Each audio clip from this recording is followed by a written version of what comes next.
Alors, donc ce petit exercice-là, qui est donc normalement relativement simple, on est sur sœur d'Aria, toujours effectivement se poser la question, tiens, quel est l'organisme que je suis en train d'étudier? Pourquoi? Parce que si c'est un organisme haploïde ou si c'est un organisme diploïde, ça ne va pas avoir les mêmes conséquences et vous n'allez pas du coup traiter l'exercice de la même façon. Vous verrez dans le cours grand 4C, il y a des exercices aussi sur la tomate, qui est un diploïde, et du coup, vous serez peut-être amené à utiliser davantage les techniques que vous avez pu utiliser au lycée. Donc ici, on nous donne déjà en plus le nombre de gènes, donc c'est assez pratique. On nous dit qu'il y a 2 gènes qui existent sous 2 formes, voilà, 2 allèles, donc, version classique. On effectue du coup un croisement entre une souche grand N petit a et la souche grand J grand A.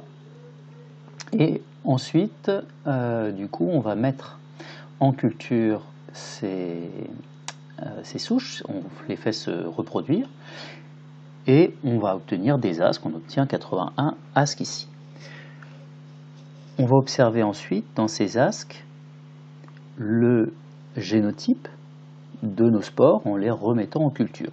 Et donc l'exercice nous dit qu'on a à ce moment-là 10 asques sur les 81 de type ditype parental, 56 de type tétratype, 15 de type ditype recombiné. Et on précise, après ici en dessous, qu'on a à chaque fois 4 ascospores noirs et jaunes et 4 à croissance rapide et 4 à croissance lente, ce qui est tout à fait attendu, cette précision, c'est juste pour dire qu'il n'y a pas de mutation, de choses comme ça, ou il n'y a pas eu de ce qu'on appelle des fois des conversions géniques, c'est-à-dire à un moment, au cours de l'interphase, une mutation qui a été réparée par recombinaison homologue, par exemple, qui aurait converti, si vous voulez, un fragment de chromatide à partir de la chromatide du chromosome homologue. Donc voilà, il n'y a pas de ces cas un peu particuliers. Alors, quel est le génotype de la cellule mère des spores obtenu par le croisement effectué? Donc, le génotype de la cellule mère, elle va être, vu que c'est maintenant une cellule diploïde, suite à la fécondation qu'il y a eu entre des cellules des 2 souches, on a du coup ce génotype-là, grand A sur petit a, grand N sur grand J. Okay. Alors ici, la représentation de ce génotype est une représentation qui déjà affiche la séparation des 2 locus, des 2 gènes. D'accord. Alors qu'en théorie, on ne le sait pas encore. D'accord. Si on savait déjà qu'ils étaient liés, par exemple, à ce moment-là, vous savez, on aurait mis grand A et grand N ensemble, au-dessus du trait de fraction, si vous voulez, et puis petit a, petit j en dessous de ce même trait. Alors, donc voilà le résultat qu'on nous donne dans l'exercice. Ici, l'objectif, ça va être de dire, ah bah tiens, on a à peu près la même quantité de spores de type ditype parental que de spores de type ditype recombiné. Ce qui indique du coup que les gènes sont non liés. D'accord? Donc ça, c'est ce qu'on a vu hier. Donc là, par exemple, pour ces spores de type ici, alors c'est quoi ça? AN, on a dit que c'était qui? Croisement. Donc là, c'est ces spores-là qui sont les spores de type ditype parental, du coup, sont obtenus par une simple méiose. C'est juste qu'au cours de la méiose, si on prend cette cellule qui est là, eh bien, elle a récupéré ce chromosome-là, elle avait une chance sur 2 de récupérer le grand chromosome noir, et puis une chance sur 2 aussi de récupérer celui-là, le petit bleu. D'accord. Et on se retrouve du coup ici avec du ditype parental. Sauf que, en réalité, au cours de l'anaphase 1, on aurait très bien pu avoir aussi ici ce petit chromosome-là qui se retrouve ici, et inversement, du coup, le petit ici se retrouve là. Et à ce moment-là, on aurait eu l'autre. À ce moment-là, on aurait eu l'autre combinaison avec le ditype recombiné. Alors, Alexandre pose la question, pourquoi est-ce qu'ils sont nécessairement non liés? Ici, ils sont non liés parce que j'ai l'information ditype parental, la quantité de ditype parental est égale à la quantité de ditype recombiné. S'ils étaient liés, la quantité de ditype parental serait bien supérieure à la quantité de ditype recombiné. Alors on peut essayer de le voir, je vais juste effacer, mais... Hop, non, c'est pas ça.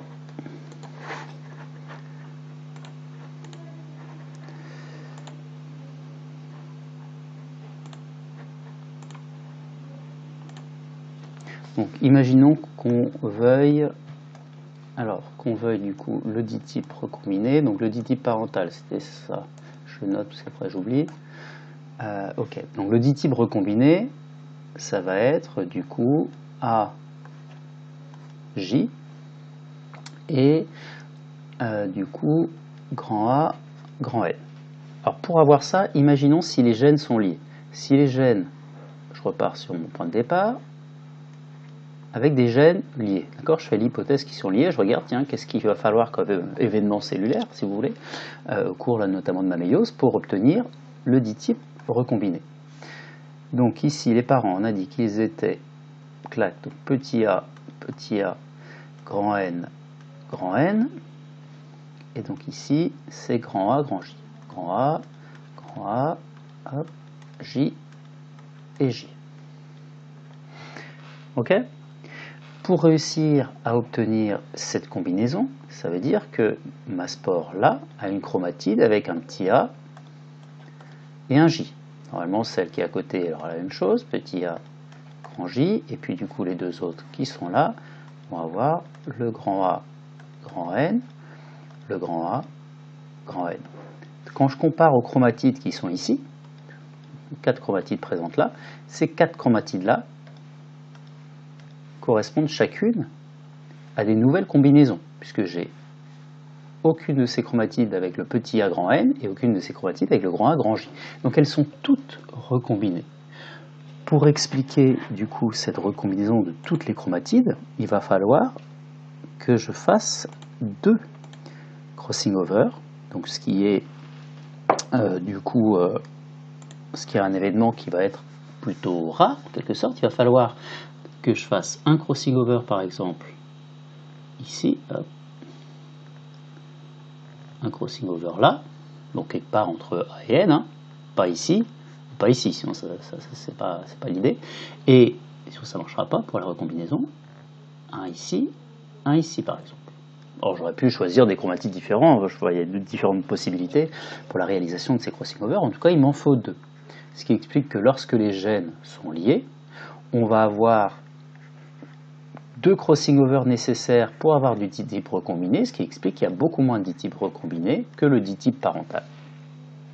Et c'est comme ça, du coup, ici, que je sais que ces gènes sont non liés.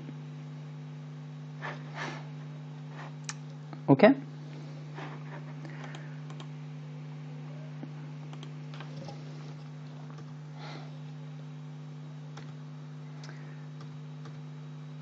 Donc ici, comme ils sont non liés, le ditype ici recombiné, c'est juste une histoire de répartition des chromosomes homologues au cours de l'anaphase 1. Pour expliquer l'existence des tétratypes, on retrouve ici le fait qu'on a bien 4 types de spores différentes, on a les 4 génotypes présents là.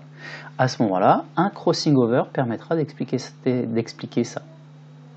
Alors ici, le crossing over, on l'a mis entre cette chromatide qui est ici et puis cette chromatide qui est là, mais on pouvait le mettre également entre ici et ici, on peut le mettre n'importe où. Il faut un crossing over entre le centromère par contre et le locus considéré, et à ce moment-là on aura ces tétratypes. Par contre, alors si on n'a pas la proportion, donc oui Léna tu as raison, si tu n'as pas les proportions, si tu ne sais pas combien tu as de ditypes parentaux par rapport aux ditypes recombinés, eh ben, tu ne peux pas savoir si les gènes sont liés ou pas, sauf si on te le dit évidemment. Alors oui, ici le ditype recombiné est plus fréquent que le ditype parental, mais tu vois, on a c'est quoi 81, on a 10 sur 81 et on a 15 sur 81, donc oui, le hasard fait qu'on en a plus, parce qu'on a dit c'est du 50-50 grosso modo normalement, et donc on devrait avoir la même proportion, mais comme on n'est pas sur des chiffres ici énormes, bon bah statistiquement on peut avoir des écarts par rapport à la moyenne attendue si tu veux, mais bon, 10 et 15, on n'est pas très éloigné non plus.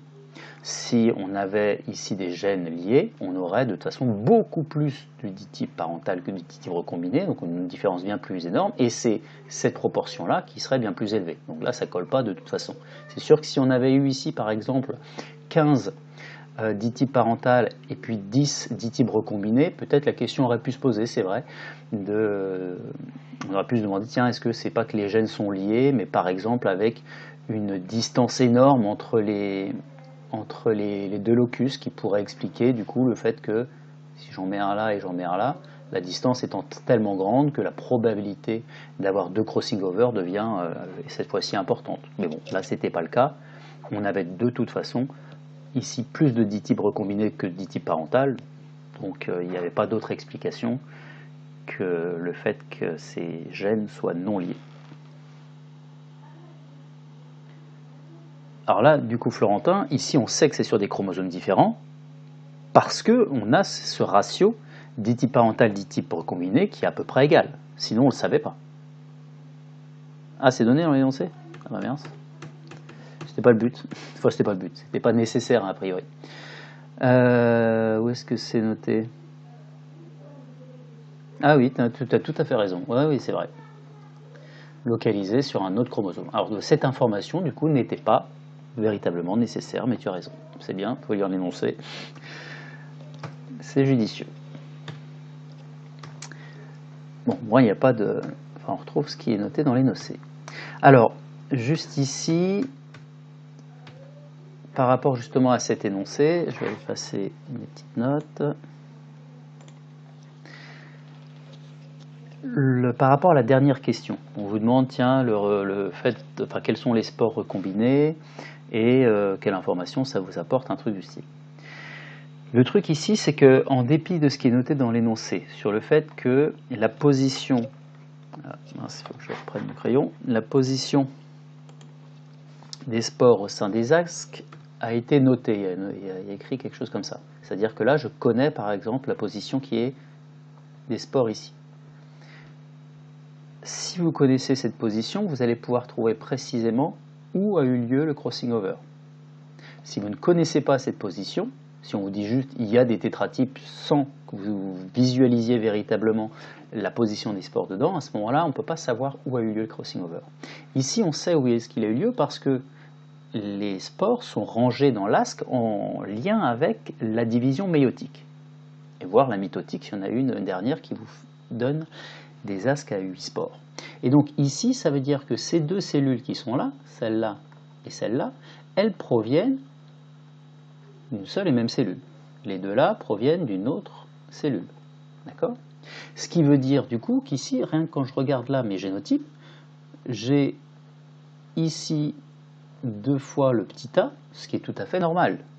Si ces deux cellules proviennent bien d'une cellule initiale, d'accord, qui a fait sa deuxième division de méiose et qui avait du coup un chromosome à 2 chromatides avec, à chaque fois, sur chacune de ces chromatides, le locus ou le gène petit a. C'est normal. Par contre, là, à grand N, grand J. Ça, c'est pas normal. C'est ce qu'on va retrouver, ce qui est représenté du coup ici. On voit que j'avais un chromosome à 2 chromatides, mais avec 2 locus différents, c'est qu'il y a eu un événement de recombinaison. Donc là, la simple observation ici, parce que j'ai les spores bien rangés, me permet de savoir que la recombinaison a concerné ici ce locus-là, et pas l'autre locus, puisque évidemment de l'autre côté c'est pareil, je vais retrouver grand A, normal, par contre là le J et le N, qui montrent que là aussi il y a eu recombinaison. Ce qui a permis ensuite ici, sur ce schéma, de positionner ce crossing over exactement à cet endroit-là, puisque je sais qu'il va falloir ici que j'introduise, si vous voulez, un J, enfin, que je l'intervertisse avec le N qui est présent ici. Et si j'ai cette information, que vous n'aviez pas, à ce moment-là, je vais pouvoir compter les spores recombinés, c'est-à-dire que sur cet asque de type tétraptype, je vais avoir du coup celle-là, cette chromatide-là qui est recombinée, qui va donner du coup cette spore-là recombinée, donc celle-là elle est recombinée, et également cette chromatide recombinée qui donne celle-là recombinée, d'accord? Et ça va m'aider à calculer du coup la distance qu'il y a entre ce locus ici, donc JN, et le centromère, puisque je vais pouvoir calculer la fréquence de recombinaison. Donc ça me fait déjà là 2 spores, donc de toute façon la moitié des spores là de cet asque là, et puis comme ça en regardant les différents tétratypes, je vais pouvoir retrouver cette fréquence. Attention, parce que certains des tétratypes que je peux avoir ne correspondent pas forcément à une recombinaison qui concerne ce locus-là. Si j'ai un crossing over qui a lieu par exemple ici, ça va aussi me donner du tétratype, d'accord? Mais il ne faudra pas que je le prenne celui-là en compte pour le calcul ici de ma fréquence de recombinaison qui concerne le locus JN. Donc c'est pour ça qu'il faudrait regarder idéalement chaque tétratype, regarder un peu cette organisation-là pour voir, tiens, ici, à quel endroit est-ce que j'ai eu ma recombinaison. Et c'est ce qu'il faudra faire, du coup, dans l'exercice que je vous ai mis là sur le site qu'il faudra essayer de faire, qui est, donc ça ressemble à ça, où vous avez ici les données, donc ça fait pas mal de données, vous avez vu, alors je vais peut-être dézoomer un peu.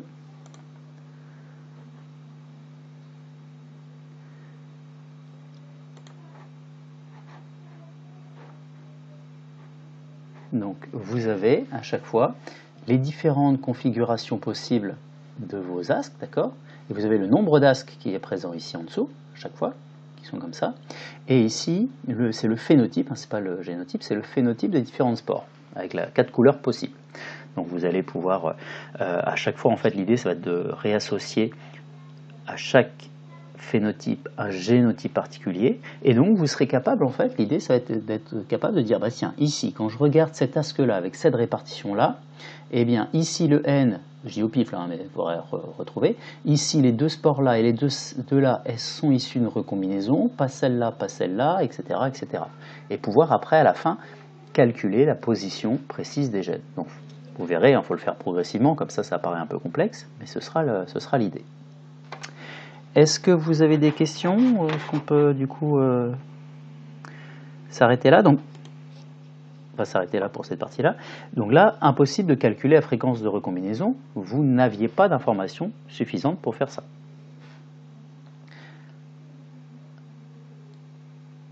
Donc là, la fréquence de recombinaison, si je reviens à la donnée, aux données, c'était là. Donc les tétratypes, c'est une recombinaison, d'accord? Quand il y a eu tétratype, j'ai eu un événement de recombinaison, et sur les tétratypes, du coup, la moitié des spores correspondent à une recombinaison, d'accord? Donc ça nous donne 28 asks. 28 asks. Ça nous donne, si je compte en spores par exemple, ça nous donne du coup 56 asks qui contiennent 4 spores chacune ici dans cet exemple-là, fois ici un demi. D'accord? Il y avait que la moitié de ces 56 asks qui correspondaient à un événement de recombinaison, divisé par le total, à savoir les 80 asks fois 4. Et donc là, tu vas trouver un pourcentage. Je ne sais pas combien ça fait ce truc-là. Le problème, c'est que tu ne vas pas véritablement pouvoir te servir de l'information que tu as ici, puisque les événements de recombinaison que tu as notés ici sont des événements qui concernent en fait le gène, ou le locus grand A ou petit a, et le locus NJ sans savoir lequel. C'est les deux en fait. Donc tant que tu n'es pas capable de dire, tiens, il y en a, par exemple, imagine, il y en a 10% de recombinés au niveau de ce locus-là, et il y en a par exemple 20% de recombinés au niveau de ce locus-là, à ce moment-là, si tu es capable de dire ça, oui, tu pourras dire du coup, tiens, j'ai mon chromosome qui est là, hop, on a dit qu'ils n'étaient pas liés, donc il ne faut pas les mettre sur le même chromosome, avec ici le A, clac, 10 centimorgans, et ici 20 centimorgans pour le NJ. Mais ça, ces informations, tu ne les as pas, tu n'as que le global, bon, je mets 30% au pif, ici.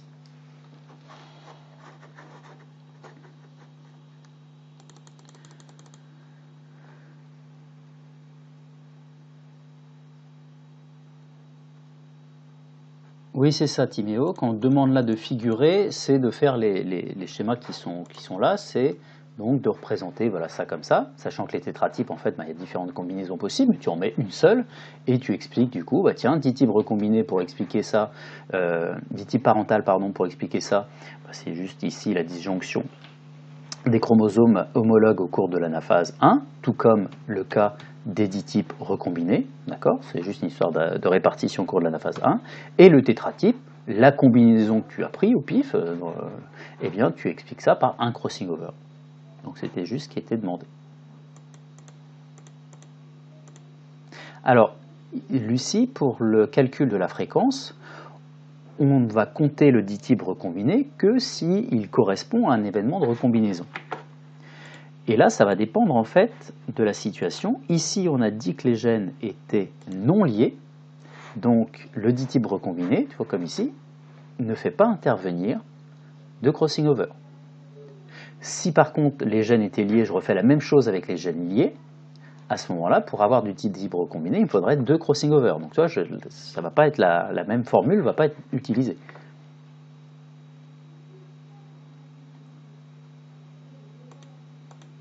Alors je comprends pas ta question, Alexandre, mais le DP et DR, c'est pas plutôt 1 sur 8.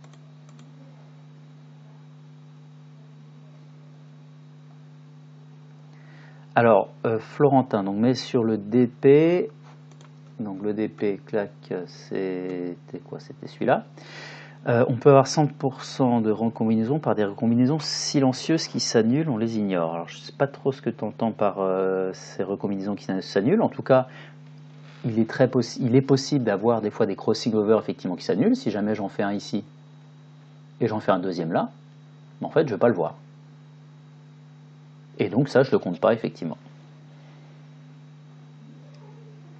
C'est pour ça que voilà, ça me donne des distances après génétiques qui ne sont pas forcément d'une précision magique.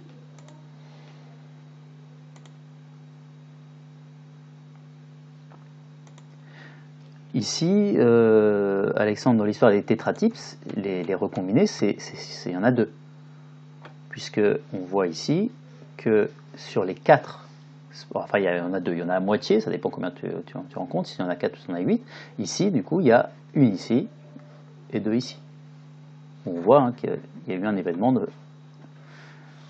de recombinaison ici et ici.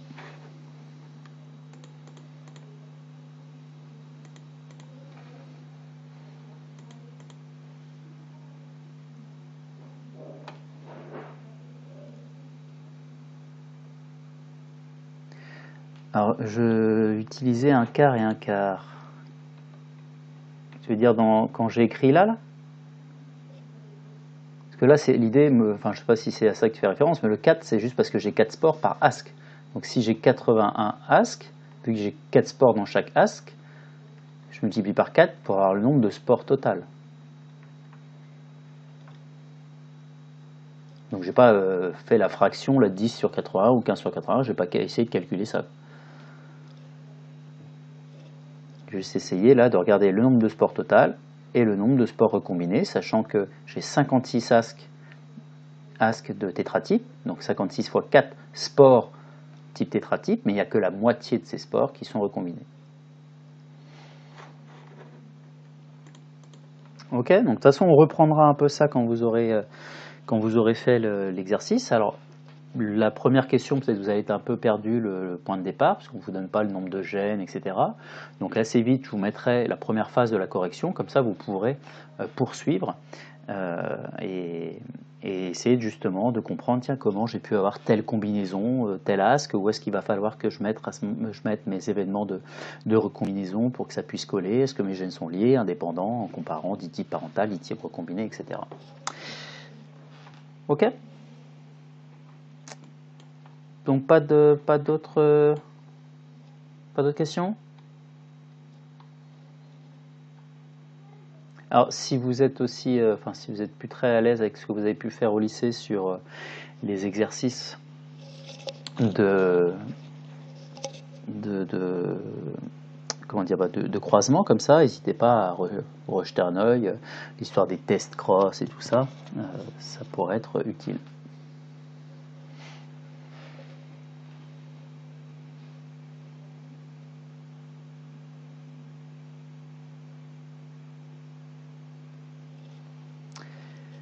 Top, hop, hop. Bien.